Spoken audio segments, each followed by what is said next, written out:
Hello friend, welcome to smart classes. आज का topic होने जा रहा है हमारा हिंदी भाषा की प्राकृतिक एवं विशेषताएं का वर्णन कीजिए। बीएड सेकेंड सेमेस्टर वालों के लिए इंपॉर्टेंट है। ये क्वेश्चन 2020 और 22 में भी पूछा गया है। तो चलिए शुरू करते हैं।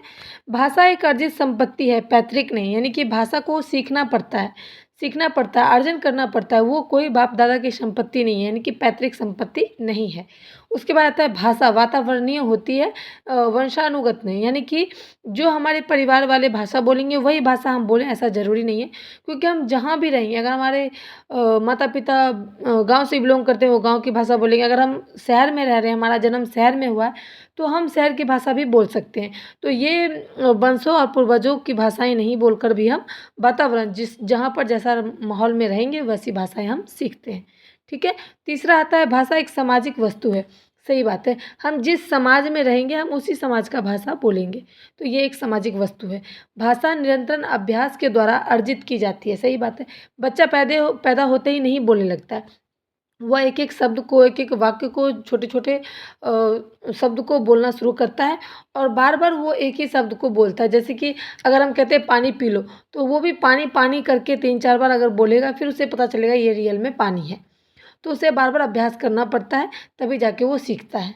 उसके बाद आता है 5 नंबर, भाषा कठिनता से सरलता की ओर गमन करती है। बहुत लोग कहते हैं भाषा सरलता से कठिनता की ओर गमन करती है, पर मैंने कहा कठिनता से सरलता की ओर।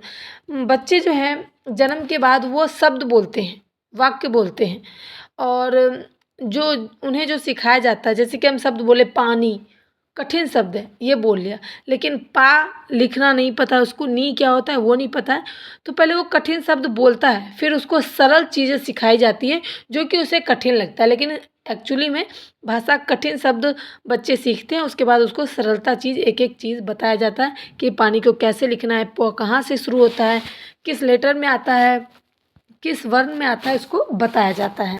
भाषा एक निकाय यानी कि सिस्टम। अब आप देख सकते हो कि भाषा को भी एक सिस्टम के माध्यम से देखा जा सकता है। कंप्यूटर भी एक भाषा होती है, उसको भी अपने हिसाब से चलाया जाता है। हर एक चीज़ की अपनी एक सिस्टम होती है, उसको अपने हिसाब से चलाया जाता है। वैसे भाषा का भी एक सिस्टम है। हर जगह, हर क्षेत्र, हर देश में अपने अपने सिस्टम के अनुसार से भाषा को सिखाया जाता है। उसके बाद आता है भाषा एक कौशल, मतलब स्किल है। स्किल मतलब सीखना।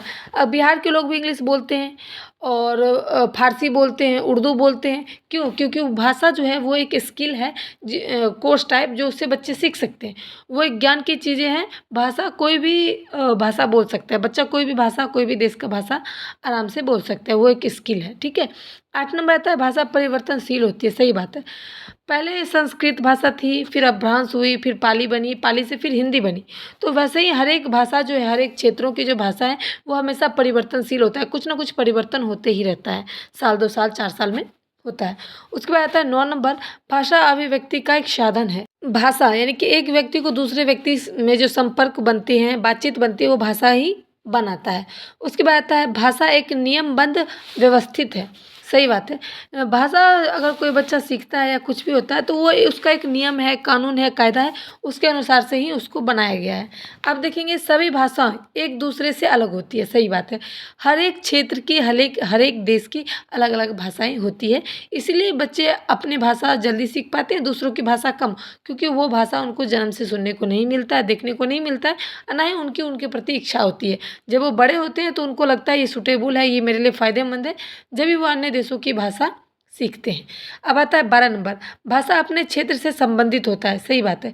मैंने अभी आपको बताया हर एक क्षेत्र में अलग अलग भाषाएं होती हैं, तो हर एक क्षेत्र के संबंध में जो भाषाएं बोली जाती है वही बच्चे सीख पाते हैं। जिस क्षेत्र में बच्चे रहते हैं उस क्षेत्र की भाषा बच्चे आसानी से सीख जाते हैं। ये 12 हैं और ये 7 हैं, तो आप इसमें से 10, 5 जितना आपको लिखना है लिख सकते हो। मैं नॉलेज के लिए आपको 17-18 बता देती हूँ। जैसे आप देख सकते हो भाषा एक सामाजिक वस्तु है, मैंने अभी भी बताया। जैसे समाज में हम रहेंगे वैसी चीज़ें सीखेंगे। अर्जित करना, जैसे हम कोई चीज़ को अर्जित करते हैं, कोई ज्ञान अर्जित करते हैं, वैसे ही भाषा है। हम एक देश की दूसरे देश की भाषा हमको आराम से सीख सकते हैं। उसके बाद है भाषा मौखिक है, लिखित है और सांकेतिक है। 3 प्रकार की भाषाएं होती है। आप जानते हैं मौखिक में हमेशा मुंह से बोलना पड़ता है, लिखित उसमें लिखा जाता है, सांकेतिक इशारा करके बताया जाता है। उसके बाद आता है भाषा मानव विचारों के वाहक और अभिव्यक्ति के माध्यम है। सही बात है। अगर भाषा नहीं होती तो व्यक्ति एक दूसरे के मन के बात को नहीं समझ पाते, एक दूसरे से बातचीत करने का कोई और तरीका नहीं हो पाता अच्छा से अच्छा। जब हम बोलेंगे नहीं तो कितना देर तक हम इशारों में बात कर सकते हैं। इशारा भी एक सांकेतिक भाषा के रूप में ही आता है।